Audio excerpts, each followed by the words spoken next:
गांव के कोने पर एक पुराना नीम का पेड़ खड़ा था। उसी पेड़ के नीचे रघु रोज सुबह अपना छोटा सा दाल चावल का ठेला लगाता था। ठेले पर एक बड़ा भगोना दाल का, एक भगोना चावल का और 2-4 कटोरियां। दिन भर मुश्किल से 5-6 ग्राहक आते थे। उस दिन भी धूप तेज थी। रघु अपने ठेले के पास बैठा सोच रहा था कि आज फिर कितना कम धंधा हुआ।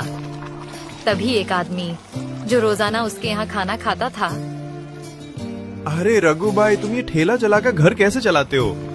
रघु ने एक लंबी सांस ली और बोला, क्या बताऊं भैया, मुश्किल से घर का खर्च निकलता है, ऊपर से पुराना कर्ज भी है। अब तो बस इसी में गुजारा कर रहे हैं। अरे यार, दाल चावल बेच के क्या कमाओगे? कभी कुछ नया बनाने का सोचा? नहीं भैया, दूसरा कुछ बनाना आता ही नहीं। खेत भी नहीं है कि खेती करूं, जो आता है वही बेच रहा हूं। देख भाई, अगर आगे बढ़ना है ना तो कुछ अलग करना पड़ेगा। लोग नए स्वाद के पीछे जाते हैं। ये कहकर वो चला गया। रघु की आंखों में सोच के बादल छा गए। सच कह रहा था वो। आखिर क्या बनाऊं जो लोग पसंद करें और अच्छा दाम भी मिले। उसी समय एक महिला अपने छोटे बेटे का हाथ पकड़ कर आई। चल बेटा, दाल चावल खा लेते। नहीं माँ, मुझे दाल चावल नहीं चाहिए, मुझे बिरयानी खानी है। बेटा मुंह बिगाड़ते हुए बोला, बेटा यहाँ बिरयानी नहीं मिलती और वो बहुत महंगी भी होती है। चल दाल चावल खा ले। नहीं, मुझे नहीं खाना। महिला ने मजबूरी में ठेला छोड़ दिया और बेटे को लेकर चली गई। रघु ये सब चुपचाप देख रहा था। उसके मन में एक बिजली सी कौंधी। बिरयानी, हाँ, लोग बिरयानी पसंद करते हैं, महंगी भी है, शायद यही बिके। शाम को जब रघु ने ठेला समेटा और घर पहुंचा तो उसका चेहरा उम्मीद से चमक रहा था। कमला, उसने अपनी पत्नी को आवाज दी।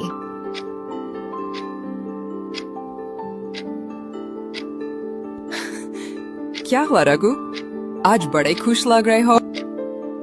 सोच रहा हूँ कल से ठेले पर बिरयानी बेचें, लोग पसंद भी करेंगे और मुनाफा भी अच्छा होगा। कमला चौंक गई। बिरयानी? लेकिन बनाएगा कौन? मुझे तो नहीं आती। रघु कुछ पल सोचता रहा, फिर बोला, सलीम को क्यों ना पूछूं? वो होटल में काम करता है, उसे तो बिरयानी बनानी आती होगी। वो जरूर सिखा देगा। कमला हंस दी। ठीक है, पूछ लेना। अगर सच में सीख गए तो हो सकता है हमारी किस्मत बदल जाए। रघु के चेहरे पर उम्मीद की किरण चमक उठी। उस रात वो देर तक बैठा तारों को देखता रहा और मन ही मन ठान चुका था, कल से जिंदगी बदलनी है, किसी भी कीमत पर।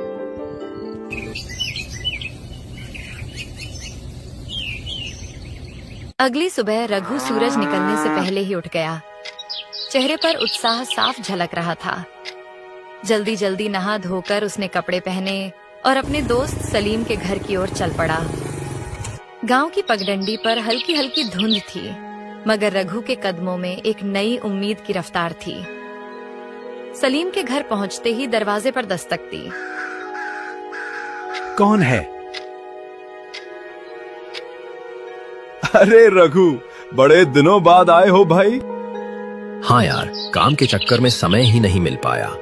सोचा आज आकर तुमसे कुछ जरूरी बात कर लूं। अरे आओ आओ अंदर। सलीम ने उसे चारपाई पर बैठाते हुए कहा, क्या बात है? चेहरे से तो लग रहा है कोई बड़ा फैसला लेने वाले हो। रघु ने गहरी सांस ली। सलीम भाई, तुम्हें पता है मेरी हालत कैसी है? ठेले पर दाल चावल बेच बेच कर गुजारा मुश्किल हो गया है। कर्ज का बोझ भी बढ़ता जा रहा है। सोच रहा हूं कुछ नया करूं और इसी वजह से तुम्हारे पास आया हूं। सलीम ने गंभीर होकर पूछा, क्या मदद चाहिए भाई? जो होगा मैं जरूर करूंगा। रघु ने थोड़ी हिचकिचाहट के बाद कहा, भाई मुझे तुमसे बिरयानी बनाना सीखनी है। सुना है तुम्हारी बिरयानी का जवाब नहीं। सलीम का चेहरा खिल गया। अरे बस इतनी सी बात। ये तो बड़ी आसान चीज है, बताता हूँ। रघु उत्सुकता से उसकी बात सुनने लगा। सलीम बोला, सबसे पहले बताओ, मटन की बिरयानी बनाओगे या चिकन की? मटन की। गांव में लोग मटन ज्यादा पसंद करते हैं। ठीक है। सलीम ने हाथ से इशारा करते हुए समझाना शुरू किया। तो सबसे पहले मटन को अच्छे से धो लेना, फिर उसमें दही, लाल मिर्च पाउडर, खड़े मसाले, तेल, हरी धनिया और पुदीना डालकर अच्छी तरह मिक्स कर दो। इसे कुछ देर मैरिनेट होने दें। रघु उत्सुकता से उसकी बात सुनने लगा।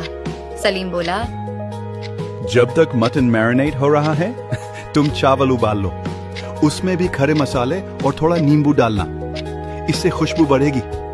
फिर मटन को धीमी आंच पर पकाना, करीब 90% पक जाए, तब उसके ऊपर चावल डालकर ढक दो। फिर 30 मिनट दम लगाना और तैयार। रघु उत्साह से बोला, अरे भाई, ये तो सच में आसान है, बस सही तरीके से पकाना होगा। हाँ, आसान है, लेकिन याद रखना, दम और धीमी आंच ही असली स्वाद लाती है। अगर ये सीख गए तो यकीन मानो लोग उंगलियां चाटेंगे। रघु की आंखों में चमक आ गई। बस भाई, अब ठान लिया है, मटन बिरयानी का ठेला लगाऊंगा। उम्मीद है कुछ कमाई हो जाएगी। तुम मेहनती हो रघु। यकीन मानो, तेरा ठेला गांव में मशहूर होगा। शुक्रिया भाई, तुमने हिम्मत दी। अब चलता हूँ, कल की तैयारी करनी है।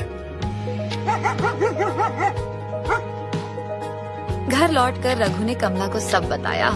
कमला मुस्कुराई। अच्छा हुआ सलीम ने बता दिया। कल देखते हैं लोग पसंद करते हैं या नहीं। लेकिन दाम क्या रखोगे? 100 रुपया प्लेट रखूंगा, सही मुनाफा होगा। ठीक है, तो फिर अब इसे तैयारी शुरू कर दो। रघु के दिल में नई ऊर्जा थी। उस रात उसने बिरयानी का हर स्टेप बार बार याद किया और अगली सुबह का सपना सजोते हुए तैयारी में लग गया।